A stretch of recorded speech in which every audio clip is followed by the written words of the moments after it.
Nadreen, क्या आपने कभी ऐसी बारिश का तस्वुर किया जो जिंदगी नहीं बल्कि तबाही बरसाए।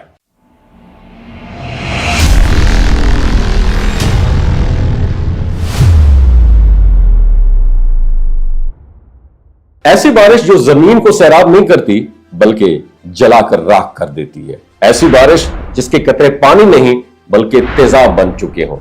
इस वक्त नादरीन, ईरान के दारुल हुकूमत तेहरान में कुछ ऐसा ही मंजर देखने को मिल रहा है। और यह सिर्फ एक शहर की खबर नहीं है, यह जदीद जंग की खौफनाक हकीकत है। हम अक्सर जंग को सिर्फ मिसाइलों, टैंकों और बमों की आवाज से पहचानते हैं, लेकिन आज की जंग सिर्फ मैदान जंग तक महदूद नहीं है। आज की जंग जमीन, फिजा और माहौल तक पहुंच चुकी है।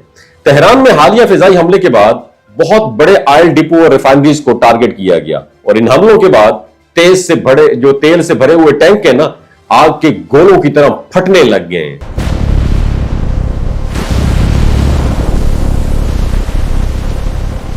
शहर के मुख्तलिफ हिस्सों में घंटों तक आग भड़कती रही और स्याह धुआं आसमान पर छा गया। लेकिन असल खतरा सिर्फ आग नहीं था। जब खाम तेल और पेट्रोल जलते हैं ना, तो फिजा में खतरनाक केमिकल्स फैल जाते हैं, जैसे सल्फर डाइऑक्साइड, नाइट्रोजन ऑक्साइड और दीगर जहरीले मुरक्कबात। नाज़रीन, ये केमिकल जब बादलों की नमी के साथ मिलते हैं तो एक खतरनाक अमल शुरू होता है, जिसे एसिड रेन यानी तेजाबी बारिश के नाम से जाना जाता है। और यही इस वक्त तेहरान में हो रहा है। आसमान पर स्याह धुआं छाया हुआ है और जब बारिश होती है तो पानी के कतरे साफ नहीं बल्कि स्याही में भीगे हुए नजर आते हैं। गाड़ियों, सड़कों और इमारतों पर काली तह जम रही है और यह सिर्फ बारिश नहीं, यह फिजा में मौजूद कार्बन और जहरीले केमिकल्स का जमीन पर गिरना है। और माहिरीन खबरदार कर रहे हैं कि ऐसी बारिश के असरात इंतहाई खतरनाक हो सकते हैं।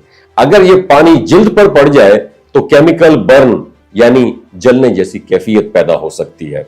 आंखों में शदीद जलन हो सकती है, सांस लेने में दुश्वारी हो सकती है और फेफड़ों को भी डैमेज हो सकता है। और खास तौर पर वो लोग जो पहले से दमा या एलर्जी का शिकार है, उनके लिए सूरत हाल ज्यादा खतरनाक बन सकती है। इसलिए इमदादी इदारों ने शहरियों को हिदायत दी है कि गैर जरूरी तौर पर घरों से न निकलें, दरवाजे और खिड़कियां बंद रखें और अगर तेजाबी बारिश जिल्द पर पड़े तो फौरन साफ पानी से धो लें। लेकिन इस कहानी का सबसे खौफनाक पहलू यह है कि यह सिर्फ एक हादसा नहीं, यह जदीद जंग की एक स्ट्रैटेजी बन चुकी है।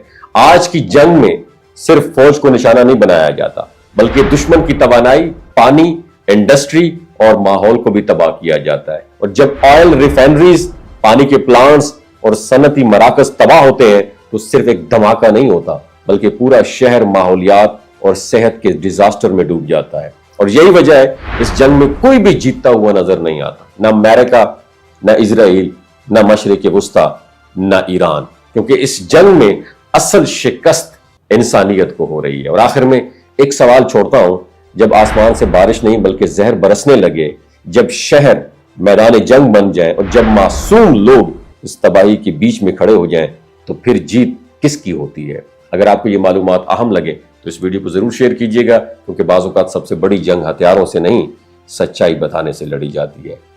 अल्लाह ताला हम सबका हामी और नासिर हो।